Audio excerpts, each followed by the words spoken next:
Welcome to the Fort Meade Alliance Resiliency Roundtable. I'm the FMA Vice President Joe Basilio, and on behalf of our board, I want to thank you all for joining us today virtually. I also want to point out that live and on location, we have Colonel Nyland, Colonel Michael, and Doreen Harwood. I will formally introduce those three in a moment. As you all know, the Fort Meade Alliance, alongside our 270 member companies, are here to support, here to serve the men and women of Fort Meade. Simply put, that's our number one priority. So you can all imagine, we really welcome the opportunity like this to sit down with these two key commanders on the installation to find out what keeps them up at night and to hear their thoughts about the needs of the community that we all serve. So let's get into it. Joining us today, we have the Fort Meade Garrison Commander, Colonel Christopher Nyland. Colonel Nyland, prior to assuming command of the installation last summer, he served as the military deputy to the Assistant Secretary of Defense for Manpower and Reserve Affairs at the Pentagon. Next to Colonel Nyland is Colonel Tracy Michael. Colonel Michael is the commander of the Fort Meade Medical Department activity at the Kimbrough Ambulatory Care Center. Both of these two senior military leaders have incredible credentials. Please feel free to visit our website and view their very impressive resumes. Now, without further ado, it is my pleasure to introduce the president of the Fort Meade Alliance, Ms. Doreen Harwood. Doreen, over to you.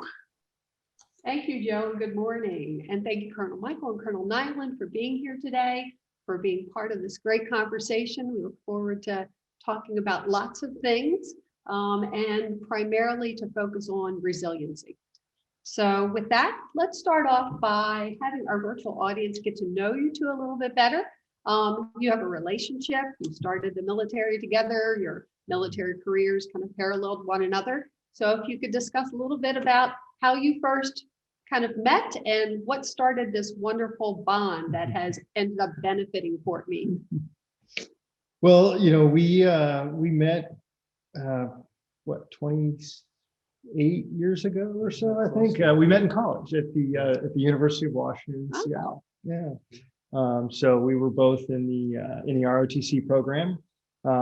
Believe it or not, I was a year older. Well, I was a year ahead in school, not a year older. But Tracy had already was already well established there already with a family and kids and stuff, and I was young, straight out of high school. And so it was a great relationship, just even from the beginning, because as a young person, just kind of learning how to become an adult, it was absolutely wonderful watching someone who already had it figured out and was taking the next steps in their life. And then and my kind of role was, being the grade above him. They put me in a position where I was supposed to be grading his military skills, which is just kind of awkward, but Yeah, it was great. I will tell you, as Chris alluded to, I was a prior enlisted soldier, and I was stationed at the time, Fort Lewis, Washington, okay, just south of Seattle in Tacoma, and applied for and was selected for the Green to Gold program. And so when I started at the University of Washington, Chris was an upperclassman, as he alluded to. Their job was to grade our homework, so to speak. But always had the utmost respect for him. You could see his commitment. You could see his professionalism even then. And although I had had some prior military experience as a enlisted soldier, I knew there was an important transition that had to take place from being an enlisted service member to being an officer. And one of the things I've always admired about Chris, and really gleaned from his entire class, was that professionalism, the necessity of making that transition into officership. And so the University of Washington ROTC program was very instrumental in that part of my development. Yeah, and that was a great, I look back now, and the instructors and our peers and our teammates there, it was just such an incredibly strong foundation launch a career from. As I've talked to some of my peers now and talked about some of their roots and their foundations, only now do I realize how lucky we were with the people that we were surrounded with. And the other thing I find really interesting, and something that that I don't think many people outside of the military have necessarily experienced is, in your military career, you move around a ton. You rarely spend more than 2 or 3 years in one place before you're moving on to another assignment. But every single one of your assignments, you're making good friends, and then you leave or they leave. But what we found in the military, I think, is very rarely do we ever tell people goodbye. It's until we meet again. And one of the greatest things that I've found in my experiences is when you do meet again, most of the time your relationship starts exactly where it left off the last time. And that's really what happened with Tracy and I think. I mean, I remember my first day poking around Fort Meade. I'm driving by Kimbrough, and I'm like, "Oh, Michael." Small world. That isn't Tracy, is it? I get home and I immediately start. We've got a program that kind of lets all of us know where each other are, and I was like, "Son of a gun, it sure is!" I can't wait. I was so excited. Yeah. Dorian, if I could, I would also add, it also makes the teamwork, the partnership here on the installation so much richer. The place where we start from is way ahead of where you would normally start from if you're just building or establishing a relationship. And I think that's very essential, the relational aspect to resiliency. And I know we'll talk a little bit more about it, but it has been extremely rewarding and effective here on the installation for us because we come from a common value set, from a common understanding. And so we can really focus on whatever the task is at hand. We don't have to go through all the pleasantries and, Yes. We can commence with all of that, right? And just get to, okay, what do we need to do to address this issue? Yeah, you've already established the bond, Yes. you've already established the trust, Yes. and you have the communication pathways there and very rich. Yes. So with that, you both found yourself here at Fort Meade. So when you talk to people about Fort Meade, what do you focus on? What do you highlight to others? I think I probably spend a lot of time familiarizing people with the installation. Most people have heard of Fort Meade, and they know that's where the NSA is. And that's really where the vast majority of people's knowledge of the post begins and ends. I was one of those, to be honest. I didn't really know what I was getting myself. I knew there was some military intelligence stuff that went on up there. Honestly, one of the biggest points that I always make up front is the size of the workforce.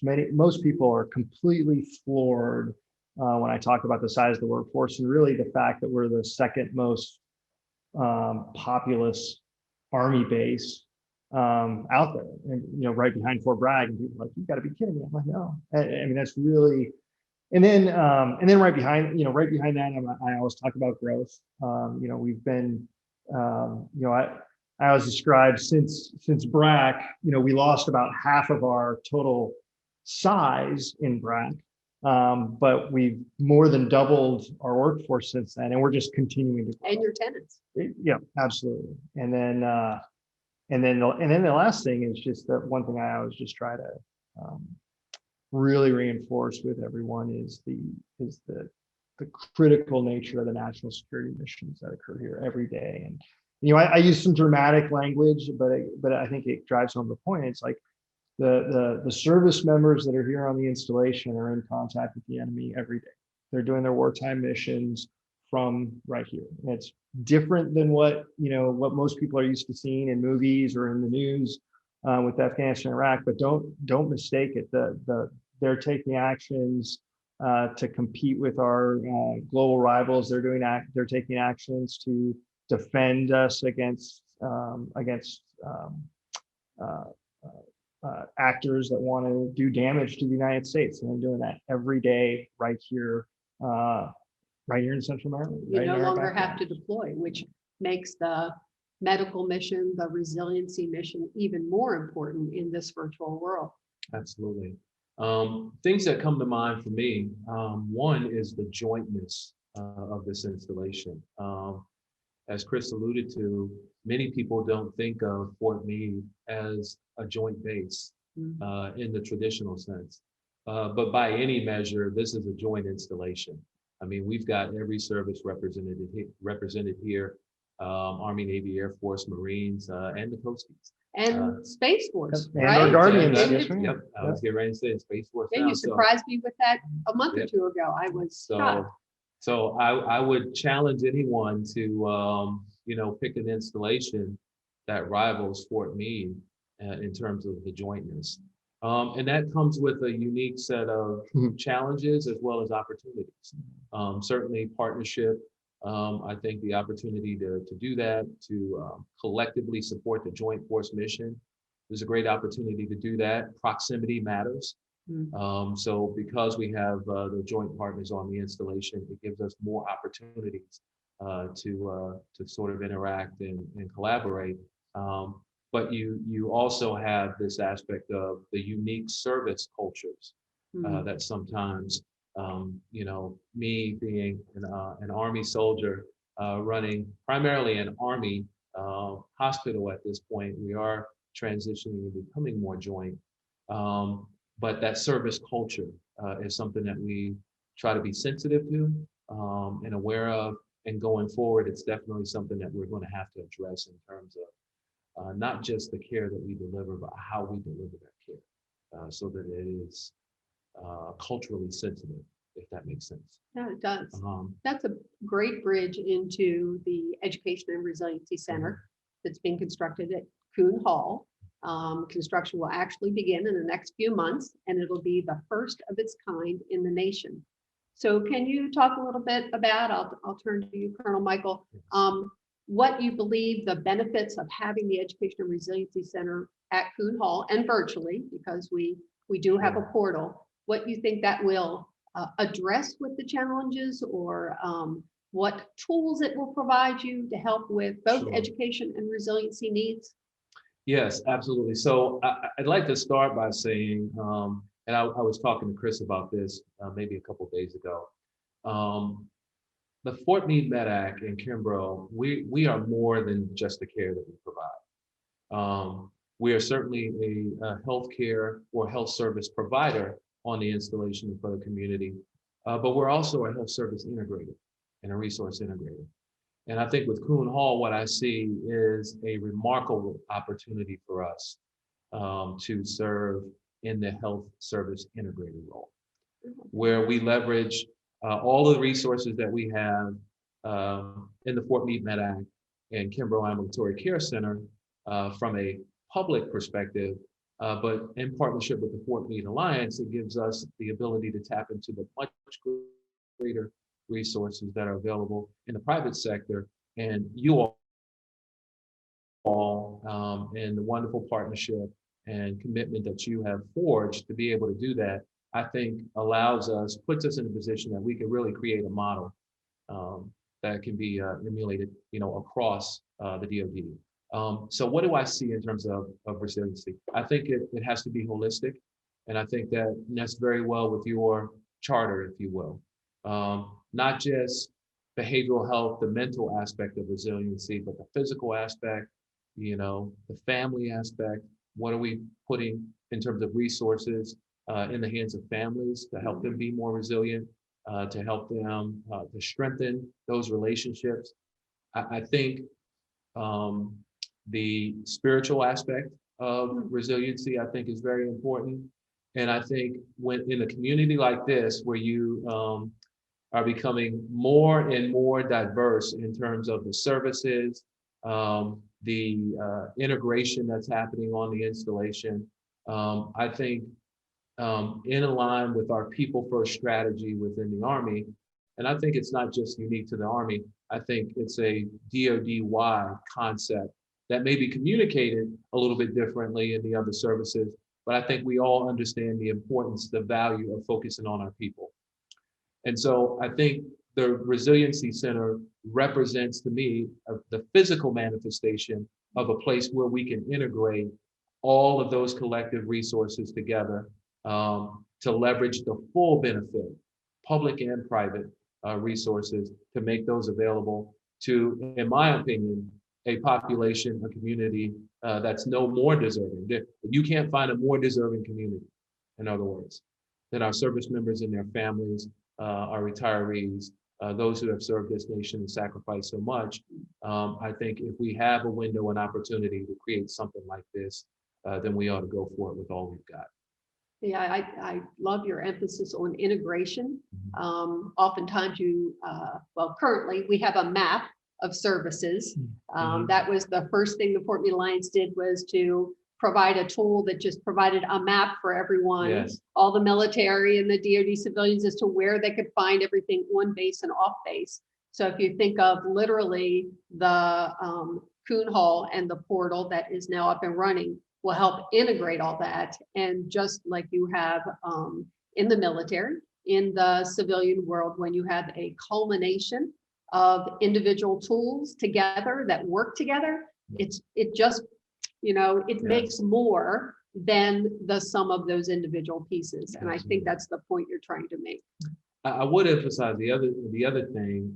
I guess the second part or tier pillar of I think what's so valuable about this partnership is the communication aspect of it. So we talked about integration, right? Integrating those assets. But what we have historically found, is that there are a lot of resources out there and people just don't know about it. And so I love what you all are focusing on in the Fort Meade Alliance, of not just trying to integrate those services, but also the communication aspect of it. The website, other means that you're trying to get the word out so that people know these are resources that are at your fingertips. You just have to reach out and get them. So I think that would be kind of the power, if you will, of Coon Hall. The communication aspect, and sort of leveling that communication by having sort of a central place where people can go and be in the know. And then you are also the integrator of those resources at the point where, in my opinion, where they matter the most. Well, that's one of the things I really like about the kiosks also that were part of the gift. So I'm really excited about those, because we were talking a little bit before we began today about trying to get vaccine to where people are. Yes. And that's what I absolutely love about the kiosks, is it puts the tools at people's fingertips where they might be anyways. And we've got the first push of 7 kiosks that we're hoping to get in next month. And you just look at some of the places we're putting them at the community centers, like this one, at the gym, at the USO. They're places where a service member might be anyways. And so it helps to reduce any perception of stigma about going to a certain place to seek help. And then I think what it really also does is it really opens up for those that might be, I talked to them about, resiliency curious. They're not necessarily, they may not necessarily be ready to raise their hand and say, I need help, but they're thinking about it. And, by having those kiosks someplace where, well, let's just see what's going on here. I mean, I'd say, and it's, honestly, that's one of the greatest things I found about the portal, is just being able to kind of skim through there. And I mean, I'll be honest, I've got one of the portal pages open on my computer. I've had it open all week. It's the Canine Connection one. Oh. It's a veteran. It's an organization that teaches veterans how to raise service dogs, and it helps them overcome some of their own resiliency issues with the process. They've got this thing on there. It's called the Puppy Cam. And so they're showing these broods they've got a 24/7 video of these broods of puppies. And I just, it's up on my computer, and occasionally I'll flip over to it and I just immediately feel myself relax. And it's just, it's those kind of connections and making it available and making those services available where people are, that can have all kinds of positive impact, even below the waterline. Like, I'll probably never show up as that's a service member that was helped by this program, but I'll tell you, just that little bit, of resiliency maintenance, it makes a difference. And I think even after everything's in place and running smoothly, I know it's going to be a wonderful program. I think we're going to so severely underestimate how many people we've actually helped because of how the whole program was designed. And I think I can't say enough good things about that. No. So we're really looking forward to getting those kiosks out Yes. and publicizing the portal. We're continuing to do that. And then we believe that once the construction starts, that'll start a whole buzz as well. So a little foray into what your current concerns are. So both of you have metrics where you measure, I'll just call generically, the education and resiliency levels of your force to gauge health, mental and physical health. So what types of metrics are those that are key to you? And then what are those metrics telling you right now? What are the greatest areas of need or challenge? You want to? Okay. We've got a number of forums that we look specifically at these topics. We've got our own resiliency working group that works with a number of different working groups to get after the holistic perspective. Tracy and I co-chair an installation-wide board of commanders from all the services. Not too crazy about the name of it. It's called the Installation Prevention Team. Kind of a negative sounding name, but really what it's really about resiliency at the end of the day. And then that all feeds into a board that we do with the senior commander, the commander's resiliency, and I forget the CR2C, yeah, Readiness and Resiliency Council. That's what it is, yeah. And so and I just mentioned that because we spend a pretty significant amount of time studying the problem, trying to identify, where our concerns are right now, and then trying to leverage resources to address those concerns. So I just say it because it's more than just a bumper sticker. Commanders, from the youngest company commanders up to the generals, are actively engaged in this area. Probably the two biggest things that have been on my mind recently with regard to installation-wide concerns is one of them was we've got some concerns in the realm of domestic violence. And while we haven't seen a significant spike in cases right now, what we have seen is we have, because of the nature of domestic violence cases, most of the time they're identified is when families are out of the home. And during the COVID crisis, many of those families were stuck in the homes. And then the pressures of being stuck in your home together put an inordinate amount of stress on a lot of those relationships. And we've seen a surprising spike in spouses and domestic violence with spouses being actor, and that being also associated with some sort of substance abuse, either alcohol or something like that. And so that's, and I think it's just a manifestation of the stresses our family units have been under during COVID. And as we look forward, we're very cognizant of trying to be able to put our arms around those families that need that help, being able to help spouses that may be struggling in different ways. And then, so that was the biggest one that I've been tracking kind of closely throughout the pandemic. And then the second one was a new statistic that we just talked about last week. Was we've seen, and it's kind of a good news, bad news statistic.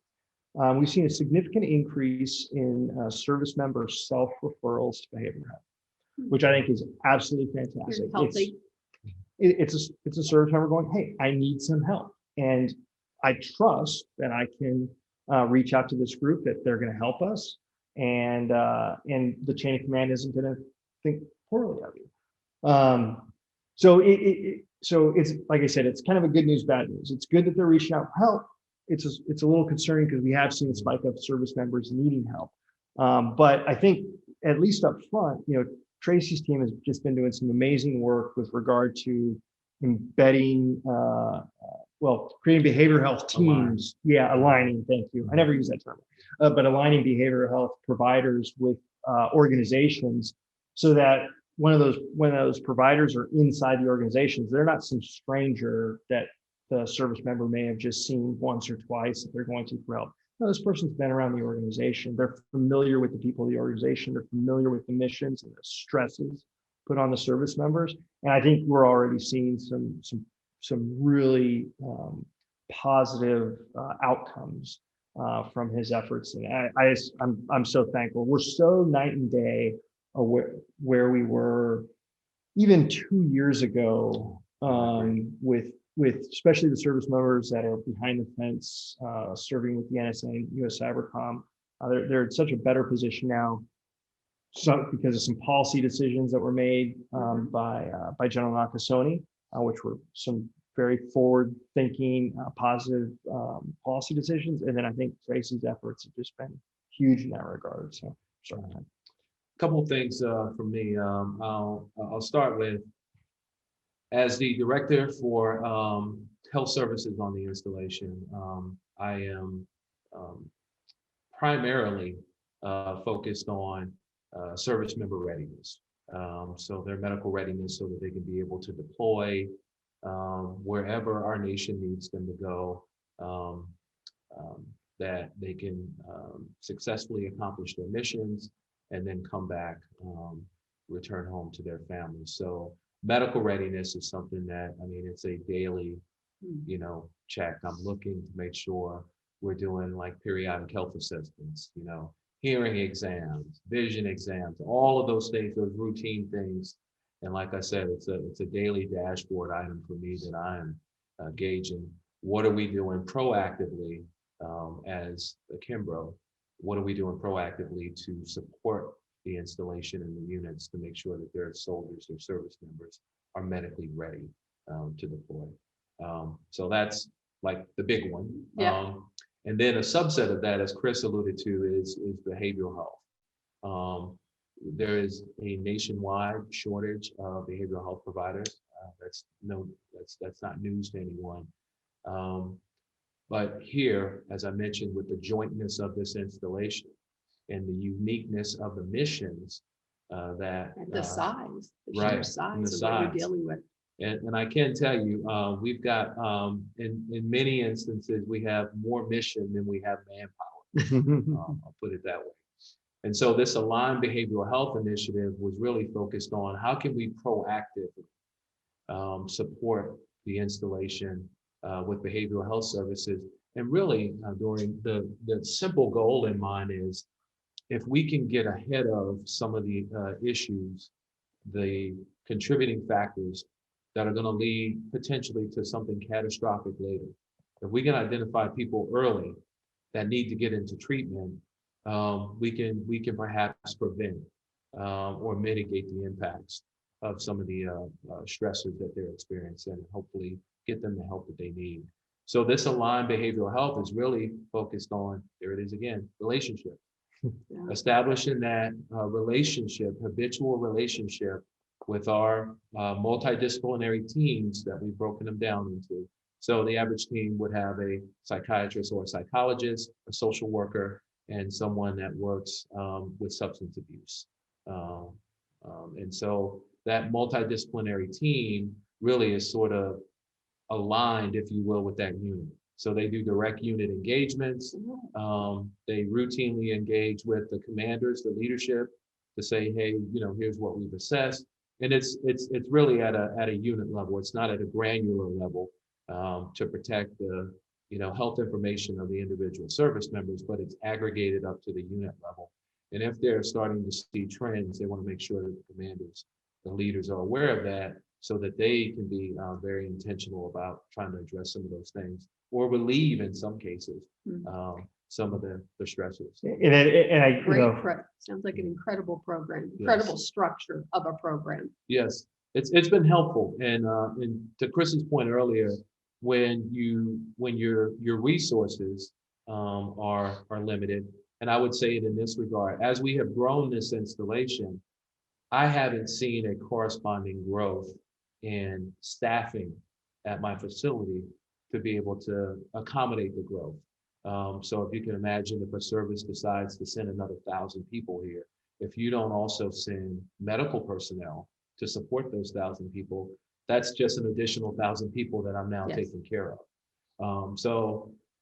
It's an effort to, one, acknowledge the fact that, we've probably got a greater need than we reasonably have the staff to support if we simply wait for people to show up at our door.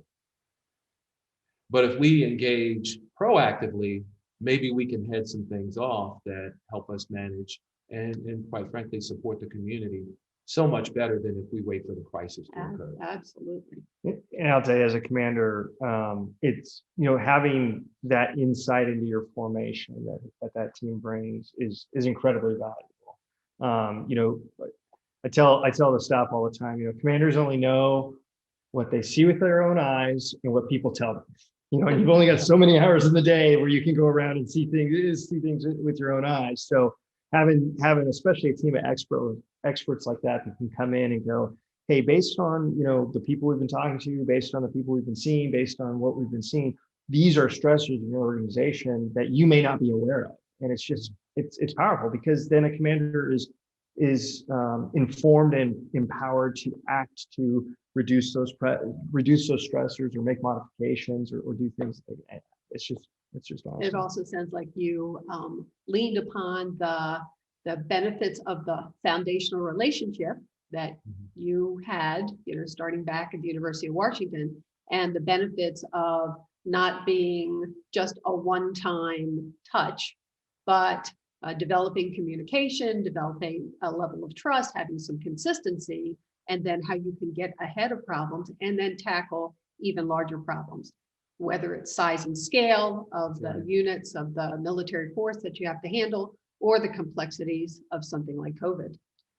Yeah, having that tool. So that said, the community around Fort Meade is incredibly supportive, as hopefully you know. Is there, and they're always looking to help. So they will put their dollars forth, right? And they will show up to assist in any way possible. And that's the individuals, as well as the now, as of yesterday, 277 member companies, an all-time high, representing over 100,000 of your favorite people in the surrounding communities that are just in the business sector. So if there was something that they could do to assist with any of your initiatives that you have ongoing, whether it be some type of community activities or some type of support groups, are there any resources that you believe the civilian community outside of the fence could help with? Okay. Go ahead. Okay. Yeah. So from a resource perspective, I think if I can go back to Coon Hall for a second here, I think what you all are doing, Doreen, kind of in this foundational phase, as we really start to think about what Coon Hall is going to look like now and what it's going to look like next. So I think duplicating effort, if it's not going to expand capacity, may not be the best approach in the short term. Maybe adding capabilities in the short term. So having an understanding of what already resides in terms of resources on the installation. And it's going to require some engagement, right? Absolutely. And Chris and I are happy to do that, right? To educate, inform on, hey, here's what we have. And these are some services perhaps that maybe we have access to them, but they're not resonant here. And it goes back to, I think, a theme that we've been sort of talking about a lot, that proximity does matter. Having things proximate to where the need is makes it easy. I'll put it this way, if you allow me to kind of use this analogy. You put the cookies on the shelf where the kids can reach them, right? Yeah. Like So the grocery stores. yeah, there you go. I was a bagger. But I think looking at the resources that we already have on the installation and then starting to say, what additional resources do we assess would be a benefit to this community? And let's start adding those resources now so as to expand the set of resources that are readily available and accessible to the community. Then from there, I think you can kind of go to the next phase to look at, okay, what do we need to sort of round out? So Do we need a having little that bit more? conversation and then making the call out to the community. Absolutely, absolutely. Because I think it's a moving target. And as Chris has talked about the growth here, the joint service nature of this installation, it is not going to be your typical one service installation where you have perhaps a set of unique challenges, but it's the same challenges, right? They may increase, they may decrease, it ebbs and flows.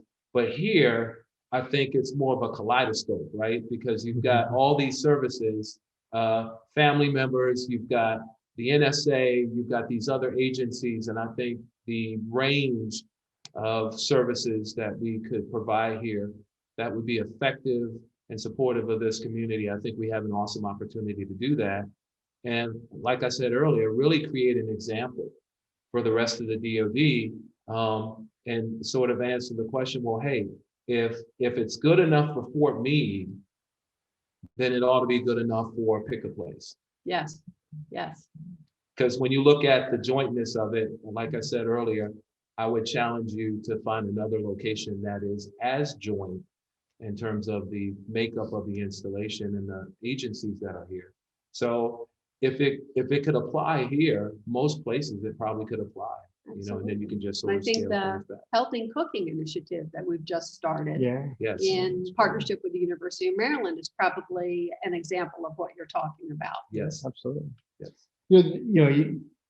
As we've been talking, one of the things that I'm reminded of is, we spend a lot of time talking about service members and kind of focusing on our service members, and for a lot of good reasons. One of them being is we're kind of easy to identify. We dress a little funny. We have funny haircuts.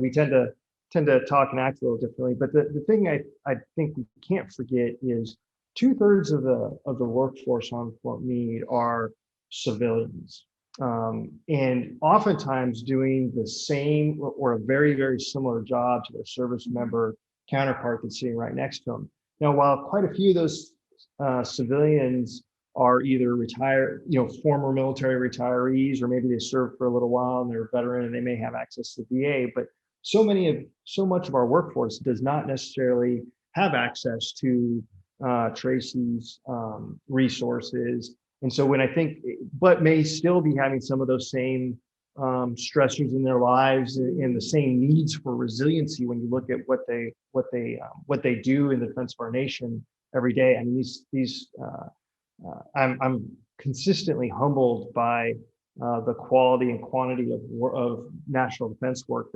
that's done by our civilian employees.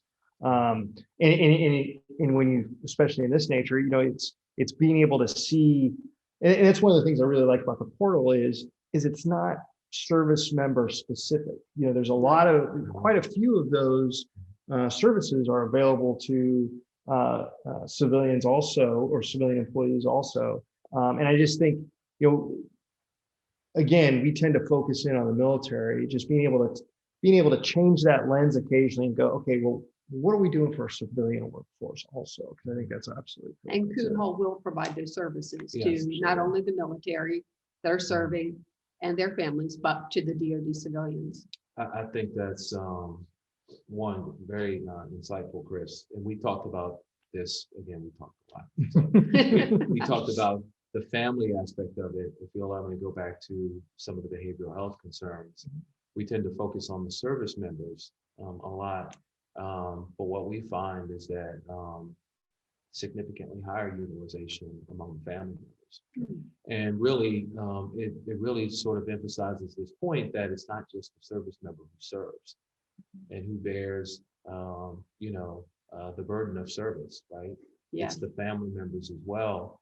And oftentimes they may not have the outlet or the resiliency resources readily available to them or knowledge of those resources. Yes. So I think, a place like Coon Hall, that you could go and access these resources, I think would be great. The other thing I would say, I think some specific things, counseling services, I think would be very helpful. Other wellness services. I think self-care is something that we're going to have to take a very close look at as we sort of go through this phase of the pandemic response. You've got a lot of folks in all areas, sectors, that have been working really hard and to ensure that essential services go forth, to ensure that healthcare. So who cares for those who have been caring for others? It's something where we're asking ourselves, we're trying to be very intentional about making sure that we're checking on our people who have really been at the forefront of this pandemic response to make sure we've got resources in place to make sure that we keep them healthy, that their wellness is being sustained. And so I think to Chris's point, you have folks, some of our civilians, other folks who work on the installation, their encounter with the healthcare system may be very infrequent. For some people, the only provider, if you will, that they see on a routine basis is their pharmacist. Oh. When they're going to pick up their prescriptions, right? So how do you make other services, resources available to them? And then, really sort of lay them out in a way that they can really, really access them when they need them. They know about them and they can access them when they need them. So I think things like counseling services, other wellness services and well-being services. Of course, we have an Army Wellness Center that provides some of those services for our service members and families. But to your point, our civilian employees may not have access to some of those things. And so I think going back to what I said earlier about that assessment, where you look at what's resident on the installation, who is it available to, and can we make some of those same kinds of resources maybe available to a greater portion of the Fort Meade community, and then what expanded services might be necessary now to address the immediate need, but then look forward at how that might evolve going into the future. Yeah, and communicating that. So And that's really, really key, which you touched on earlier. So when you first came to the base and you got settled, the Fort Meade Alliance had an initial meeting, and we talked about your priorities, your assessment of priorities. And those priorities have continued in addition to, Coon Hall, resiliency, education, wellness, that you also talked about a few gaps that you'd like to address that really cross, both of your sets of responsibilities. One of them was daycare. Because of the need, you have a lot of families here where both the husband and wife are in service, whether they be military or civilian. And we all know with the pandemic, daycare centers shut down. And so if you could share a little bit about where you are with that concern and what resources might have been applied or help on the way. I think that would resonate again with general wellness. No, absolutely. It's so generally, I mean, you and I have discussed this before. It's very hard to get an accurate picture of our exact health or childcare need, because every time we create more capacity, you'd think that your wait list would go down. Our wait list stays the same, no matter how many people we put into childcare. So I think there's quite a few people that need childcare that don't even necessarily put their names on the wait list because they understand, because of the prioritizations and the current capacity, that they don't have much of a chance to get childcare in post. So I would say conservatively, we rely on the surrounding community for over 50% of our childcare needs. and you're right that the childcare industry, even pre-COVID, it was a very low margin industry, and it took some significant hits during the pandemic. And thankfully, the state government's been taking some moves recently to ensure that the health of that industry remains strong. Well, continues to improve, I guess. But a perfect example is my left-hand man, my operations officer right now. He's been at home. He's been working from home, teleworking from home for over a week, and he's probably gonna have to do it for another 2 weeks because he's having issues finding childcare placement for his son. And it's something, and so it has impacts on families, and it has impacts on service. Stress. Yeah, exactly. And he's, while he's absolutely exactly where I need him right now, taking care of his family, he feels frustrated. He feels like, oh, sir, I'm letting you down because I'm not there all the time. And I'm like, no, you're where you need to be right now.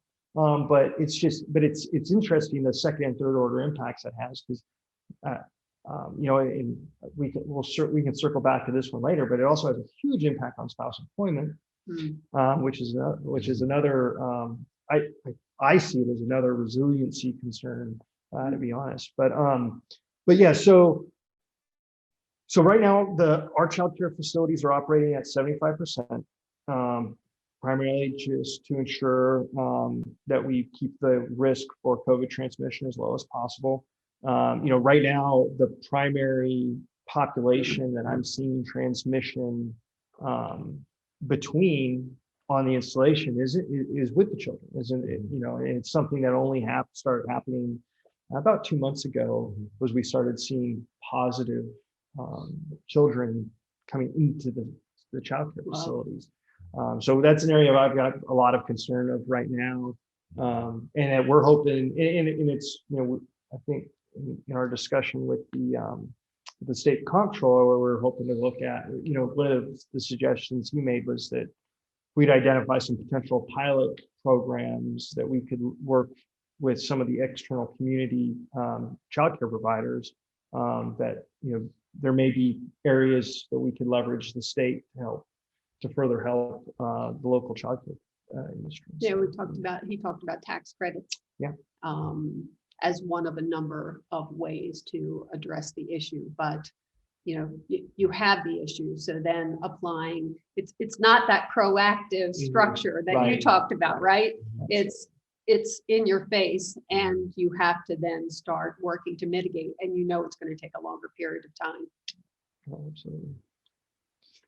So my team would be very angry at me if I got off the stage without at least mentioning our employment initiative.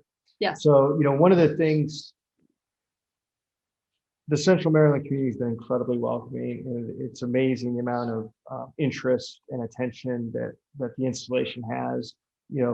Most specifically from the Fort Meade Alliance, but from a number of different organizations. And as we were sitting back one day, and I was looking at a number of problem sets, one of them is employment of our military spouses. 60% of military spouses are either unemployed or underemployed, i.e. working in jobs that are below their education level.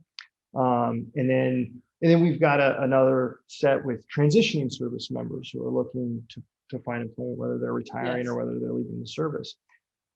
And then I was talking with Tracy, and I was hearing some of the challenges he was having hiring people into his organization. I'm having challenges hiring people into my organization.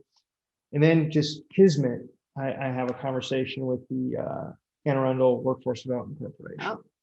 And man, that got me excited, because what I really noticed was Fort Meade as a community kind of sits right in the middle between a whole population of job seekers, yes, and a whole interested population of either employers or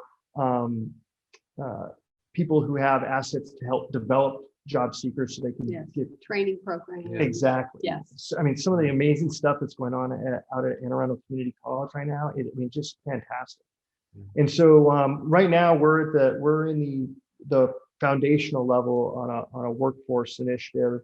And really we're calling it an employment initiative. And it's really just, it's very simple. It's about connecting job seekers and employers. And right now we're focused on military spouses and transition service members with the workforce, with both Howard County and Anne Arundel County workforce development teams. But we're looking to expand that in the future. And it's about connecting any job seeker with any employer, whether the government's in the middle or not, and I just think we've got a lot of the connective tissue right here in forums like this and with all of your partners in the audience. So just more to come in the future, but if that sounds like something that the team may be interested in, we're actively developing right now, and I think we've got a good head of steam. So should our virtual audience contact the Workforce Development Center I will for more information? Army Community Service. So I will make sure Chad gets you the information so that we can get it to you. That's wonderful. Well, we could go on for much longer because I have a whole nother set of questions, but we do have to start to close. But prior to that, we do have one thing that we'd like to give to you. Wow. Yeah, we actually have it right side up. Yeah. And so I'm going to ask the two of you to share that. So on behalf of the Fort Meade Alliance, this represents a $10,000 donation to the Garrison's Army Wellness Center, which provides preventive services. So it goes along with that alignment for the military, their families, as well as, I believe, DoD civilians who need to take advantage of those services. And that is just an example of the wonderful projects and structures that you have here and how we absolutely want to make sure that they're as functional as possible and as resourced as possible. So awesome. Along with this, there is a video which we'll play shortly. But in the meantime, I did want to thank you both, Colonel Michael, Colonel Nyland again, and our virtual audience for joining us here today for this Resiliency Roundtable. And now over to the video.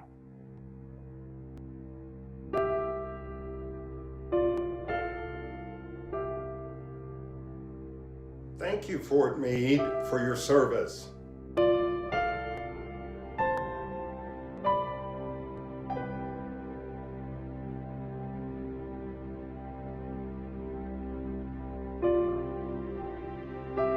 On behalf of all of us here at Lockheed Martin, thank you, Fort Meade, for all that you do for us each and every day.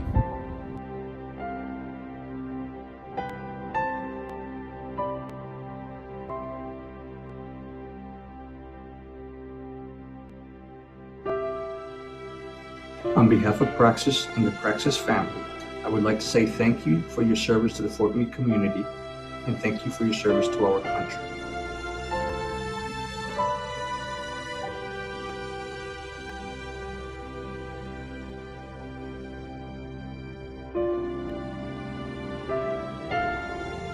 Thank you, Fort Meade.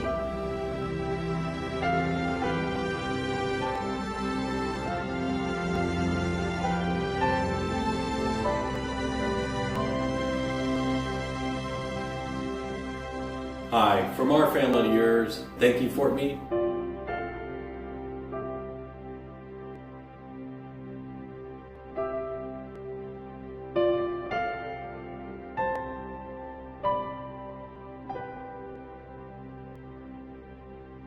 From my home to yours, and on behalf of the 275 plus member organizations of the Fort Meade Alliance, many, many thanks to the men and women of Fort Meade for your selfless service to our country.